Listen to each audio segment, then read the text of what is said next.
Hi friends, ఈరోజు మనం structure of C అంటే సి యొక్క స్ట్రక్చర్ ఎలా ఉంటుందో తెలుసుకుందాం.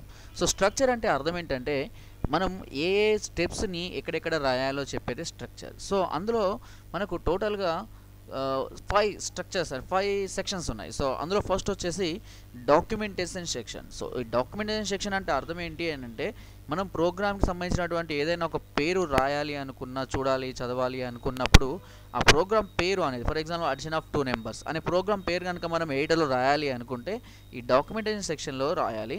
ఒకవేళ కనుక అలా రాస్తే అది ఎర్రర్ ఇస్తుంది. సో అలాంటప్పుడు వాటిని మనం /* అండ్ // అనే 2 డీలిమిటర్స్ మధ్యలో కనుక రాస్తే అది దాన్ని ఒక కామెంట్గా తీసుకొని కంపైలర్ జస్ట్ ఇగ్నోర్ చేసుకొని వదిలేస్తుంది. So this is documentation section. అంటే మనం ప్రోగ్రామ్కి సంబంధించినటువంటి ఏదైనా అడిషనల్ ఇన్ఫర్మేషన్ రాయాలి అనుకున్నప్పుడు ఈ డీలిమిటర్స్ మధ్యలో రాసుకోవడాన్ని డాక్యుమెంటేషన్ సెక్షన్ అంటారు. Second one header file section. So header file section అంటే అర్థం ఏంటంటే మామూలుగా మనకు తెలుసు ఏ సి ప్రోగ్రామ్ అయినా సరే కంపల్సరీ 2 లైన్స్ తోటి స్టార్ట్ అవుతుంది. అది #include stdio.h #include conio.h ఈ రెండింటిని హెడర్ ఫైల్ సెక్షన్ అంటాం.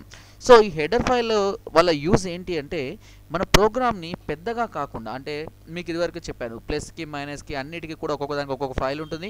ఆ ఫైల్స్ అని మనం రాయడం కష్టం కాబట్టి మనం హెడర్ ఫైల్స్ మీద డిపెండ్ అవుతామని. సో అదేవిధంగా ఇక్కడ కూడా వీటి సపోర్ట్ తీసుకోవడం వల్ల మన ప్రోగ్రామ్ అనేది లెంతీ కాకుండా చిన్నగా ఉండడం జరుగుతుంది. సో ఇవన్నీ కూడా ఏంటంటే ఒక లైబ్రరీ లాగా, అంటే మనకి ఏవైతే ఫైల్స్ మనకు అవసరం ఉన్నాయో అవన్నీ కూడా హెడర్ ఫైల్లో పెడతాం. సో చిన్న చిన్న ఫైల్స్ అన్నిటికీ అది హెడర్ అని అర్థం అంటూ. సో ఇది రన్ అవ్వాలి అంటే మనకు #include అనే ఒక ప్రాసెస్ సింబల్ని యూజ్ చేస్తాం. #include ద్వారా మనం ఈ హెడర్ ఫైల్స్ని అనేటిని యాడ్ చేయడం జరుగుతుంది. ఓకే, సో ఇది వచ్చేసి హెడర్ ఫైల్ సెక్షన్. ఇంకా తర్వాత global declaration section. Global declaration section అంటే అర్థం ఏంటి అంటే గ్లోబల్ వేరియబుల్స్, అంటే ఈ వేరియబుల్స్ని మనం ప్రోగ్రామ్ మొత్తంలో కానీ ఏ ఫంక్షన్లో కానీ మనం ఎక్కడైనా సరే ఈజీగా వాడుకోవచ్చు. ఫర్ ఎగ్జాంపుల్ ఇంటి ఏబిసి. సో అక్కడ ఏబిసి అనే వాటిని వేరియబుల్స్ అంటాం కాబట్టి ఆ వేరియబుల్స్ని మనం త్రూఅవుట్ ప్రోగ్రాంలో ఏ ఫంక్షన్లో అయినా సరే మనం వాడుకోవచ్చు. ఇక 2 రకాల వేరియబుల్స్ ఉంటాయి, global variables, local variables. Local variables only within a function, a ఫంక్షన్లో అయితే మెన్షన్ చేస్తామో ఆ ఫంక్షన్లోనే వాడుకోవాలి. బట్ గ్లోబల్ వేరియబుల్స్ నువ్వు ఏ ఫంక్షన్లో కావాలంటే ఆ ఫంక్షన్లో మనం వాడుకోవచ్చు. So that is global variables. ఈ గ్లోబల్ వేరియబుల్స్ ఎప్పుడు కూడా మనం వైడ్ మెయిన్ అంటే మెయిన్ ఫంక్షన్కి పైన డిక్లేర్ చేయడం వల్ల వీటిని గ్లోబల్ వేరియబుల్స్ అంటాం. వైడ్ మెయిన్ అంటే మెయిన్ ఫంక్షన్ లోపల కనుక డిక్లేర్ చేస్తే వాటి మనం లోకల్ వేరియబుల్స్ అని అంటాం. నెక్స్ట్ సెక్షన్ వచ్చేసి ప్రోగ్రామ్ సెక్షన్. సో ప్రోగ్రామ్ అంటే మీకు తెలిసి ఇంకా మనం ఏదైతే ప్రోగ్రామ్ రాయాలనుకుంటున్నామో దాన్ని ప్రోగ్రామింగ్ సెక్షన్ అంటాము.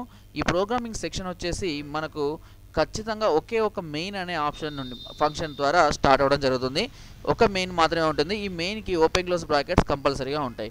అండ్ ఇది ఓపెన్ అనే బ్రాకెట్తో స్టార్ట్ అయ్యి క్లోజ్ అనే బ్రాకెట్తో క్లోజ్ అవుతుంది. సో ఇదే మనకు ప్రోగ్రామ్ సెక్షన్. ఓకే, సో ఈ ప్రోగ్రామ్ సెక్షన్ అనేది ప్రతి సి లాంగ్వేజ్కి కూడా కంపల్సరీ ఒక బాడీ ఆఫ్ ద ఫంక్షన్ అని చెప్పొచ్చును. ఓకే, సో నెక్స్ట్ వచ్చేసి user define function section. So user define అంటే ఏంటంటే మనం కూడా ఓన్గా ఫంక్షన్, చూడండి వైడ్ మెయిన్ అనేది సిస్టమ్ డిఫైన్ అంటే కంప్యూటర్లోనే డిఫైన్ చేయబడి ఉంటుంది.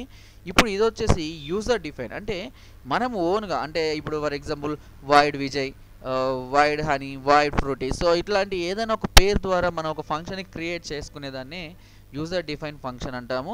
ఈ ఫంక్షన్ కంపల్సరీగా నాట్ మ్యాండటరీ, మనకు అవసరం అనుకుంటేనే మనం డిఫైన్ చేసుకోవచ్చు, లేదు అని అంటే అవసరం లేదనుకుంటే అవసరం లేదు. సో ఇది కూడా మెయిన్ ఫంక్షన్ తర్వాతనే మనం డిక్లేర్ చేసుకోవడం మంచిది. సో ఇవి టోటల్గా దీని యొక్క స్ట్రక్చర్. సో అంటే ఫస్ట్ ఏది రాయాలి అనేది ఇలా స్ట్రక్చర్ వైజ్గా రాసుకుంటూ వస్తేనే ఆ సి ప్రోగ్రామ్ అనేది ఎగ్జిక్యూట్ అవ్వడం జరుగుతుంది. Okay friends, structure of C అర్థమైంది కదా మీకు.